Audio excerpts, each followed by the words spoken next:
앞서 보신 대로 반도체 한파로 대중 수출도 급감했습니다. 올해 1분기 중국의 주요 교역국 가운데 우리나라의 수출 감소폭이 가장 큰 것으로 나타났는데요. 왜 그런 건지 이형원 기자가 취재했습니다. 올해 1분기 우리나라의 중국에 대한 수출 규모는 382억 달러에 그쳤습니다. 1년 전 같은 기간보다 28.2%나 급감한 겁니다. 이런 감소폭은 중국의 주요 교역국 가운데 가장 컸습니다.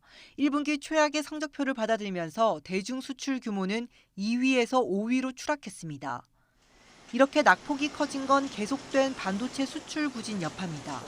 대중국 수출에 있어서 가장 중요한 거는 반도체 수출인데 반도체 가격이 많이 떨어지면서 이제 수출 금액 자체가 굉장히 떨어진 것들이 좀 있고요. 올해부터는 이제 반도체 수량도 좀 떨어졌다라고 이야기하고 있거든요. 실제로 1분기 반도체 수출이 1년 전보다 40%나 줄면서 중국에 대한 수출 증가율도 마이너스 44.5%로 악화했습니다. 중국 경제활동 재개 효과가 기대에 못 미치는 데다 중국 산업 구조가 변한 영향이 크다는 분석이 나옵니다.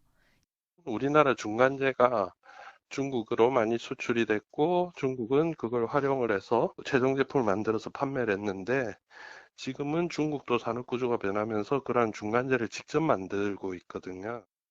이런 상황에 중국은 한국의 최대 무역 적자국으로 변했습니다.